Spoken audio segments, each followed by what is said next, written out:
വളരെ പ്രധാനപ്പെട്ട ഒരു വാർത്തയിലേക്ക് നമ്മൾ കടക്കുകയാണ്. Reporter breaking. സംഘപരിവാർ അനുകൂലിയെ ഹൈക്കോടതിയിലെ സ്റ്റാൻഡിംഗ് കൗൺസിലാക്കി മുസ്ലിം ലീഗ്. അതുകൊള്ളാലോ, സമൂഹ മാധ്യമങ്ങൾ വഴിയും അല്ലാതെയും തീവ്രവർഗീയ നിലപാട് സ്വീകരിക്കുന്ന കൃഷ്ണരാജിനെയാണ് നിയമിച്ചത്. മുസ്ലിം ലീഗ് ഭരിക്കുന്ന വഴിക്കടവ് പഞ്ചായത്തിന്റേതാണ് തീരുമാനം. രേഖകൾ റിപ്പോർട്ടറിന് ലഭിച്ചു. വഖഫ് നിയമ ഭേദഗതിയിൽ ലീഗ് ഹർജിയെ ചോദ്യം ചെയ്ത കാസയ്ക്ക് വേണ്ടി ഹാജരാകുന്നത് കൃഷ്ണരാജാണ്. റഹീസ് റഷീദുണ്ട് കൂടുതൽ വിവരങ്ങളുമായി. Rahees Rasheed, good morning. ഇതാ കയ്യിൽ ചരടക്കം കിട്ടിയ മറ്റേ സ്വപ്ന സുരേഷിന് വേണ്ടി ഹാജരായ സംഘി വക്കീലാണല്ലോ അല്ലേ? അങ്ങനെയാണ് പൊതുവെ സമൂഹ മാധ്യമങ്ങൾ അറിയപ്പെടുന്നതെന്നാണ് ഞാൻ മനസ്സിലാക്കുന്നത്.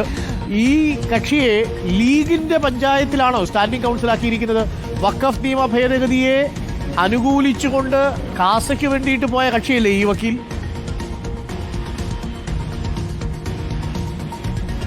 Good morning Arun. അരുൺ പറഞ്ഞ ആൾ തന്നെയാണ് ഈ വക്കീൽ. വായ തുറന്നാൽ തീവ്രമായ മതവിദ്വേഷം പറയുന്ന തരത്തിലെ നിലപാടുകൾ സമൂഹ മാധ്യമങ്ങളിൽ സ്ഥിരമായി നിലപാടെടുക്കുന്ന, അതേക്കുറിച്ച് പറയുന്ന, അതിൻ്റെ പേരിൽ മതവിദ്വേഷ കേസുള്ള ഒരു വക്കീലിനെ മുസ്ലിം ലീഗ് ഭരിക്കുന്ന വഴിക്കടവ് ഗ്രാമപഞ്ചായത്തിൻ്റെ ഹൈക്കോടതിയിലെ സ്റ്റാൻഡിംഗ് കൗൺസിലായി കഴിഞ്ഞ ദിവസം നിയമിച്ചിരിക്കുകയാണ്. മലപ്പുറം ജില്ലയിൽ അല്ലെങ്കിൽ ഇപ്പോൾ ഉപതെരഞ്ഞെടുപ്പ് നടക്കുന്ന നിലമ്പൂർ നിയോജക മണ്ഡലത്തിൽപ്പെട്ട ഒരു തദ്ദേശ സ്വയംഭരണ സ്ഥാപനമാണ് വഴിക്കടവ് പഞ്ചായത്ത്. ആ വഴിക്കടവ് പഞ്ചായത്തിൽ കോൺഗ്രസും ലീഗും കൂടിയാണ് ഭരണം നടത്തുന്നത്. മുസ്ലിം ലീഗിലെ ഒരു വനിതയാണ് ആ പഞ്ചായത്തിന്റെ പ്രസിഡന്റ്. കോൺഗ്രസിൽ നിന്നുള്ള മറ്റൊരാളാണ് വൈസ് പ്രസിഡന്റ്. അവർ ഇതിനു മുമ്പ് ലീഗ് നിലപാട് സ്വീകരിച്ചിരുന്ന, അല്ലെങ്കിൽ ലീഗ് അനുഭാവിയായ, അല്ലെങ്കിൽ ലീഗിന്റെ ഒരു നേതാവിന്റെ ഭർത്താവായ ഒരാളായിരുന്നു ഇതുവരെ സ്റ്റാൻഡിംഗ് കൗൺസിലായി ഉണ്ടായിരുന്നത്. അദ്ദേഹത്തെ മാറ്റിയിട്ടാണ് കൃഷ്ണരാജിനെ കഴിഞ്ഞ ദിവസം നിയമിച്ചത്.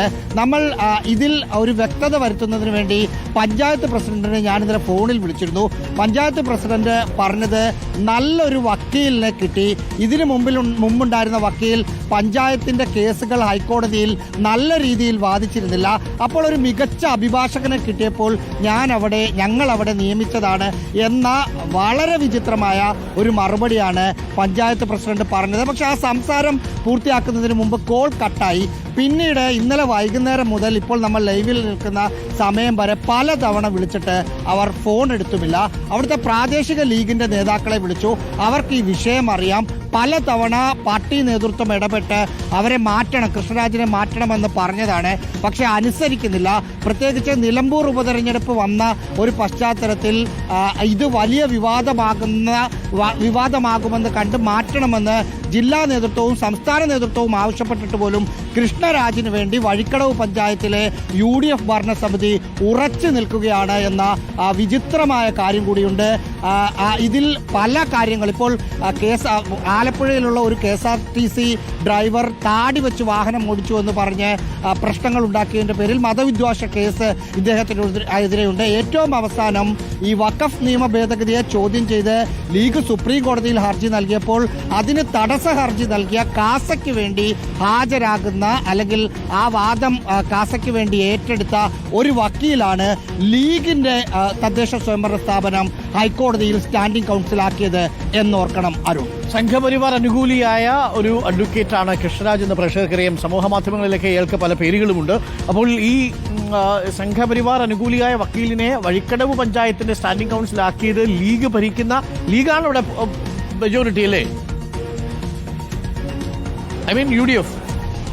ലീഗിനാണ് ഇവിടെ മെജോറിറ്റി. അതുകൊണ്ട് തന്നെയാണ് UDF ഭരിക്കുന്നു, ലീഗിനാണ് മെജോറിറ്റി. ലീഗിന്റെ ആണ് അവിടുത്തെ പഞ്ചായത്ത് പ്രസിഡന്റ്. ഞാൻ മനസ്സിലാക്കുന്നത് ഒരു SC/ST സംവരണമാണ് അവിടുത്തെ പ്രസിഡന്റ് സ്ഥാനത്തുള്ളത്. അവിടെ ലീഗിന്റെ പഞ്ചായത്ത് പ്രസിഡന്റ് തന്നെയാണുള്ളത്. വൈസ് പ്രസിഡന്റായി കോൺഗ്രസിലെ ഒരാളാണുള്ളത്. UDF തന്നെ പൂർണ്ണമായും ഭരിക്കുന്ന ഒരു പഞ്ചായത്ത്. ഓക്കെ, ഇതാണ് അതിൽ ഏറ്റവും വിചിത്രമായ ഒരു കാര്യവും. എന്തൊക്കെയാണ് സംഭവിക്കുക? ഇനി നമുക്ക് പഞ്ചായത്തിന്റെ വിശദീകരണം കേൾക്കാം.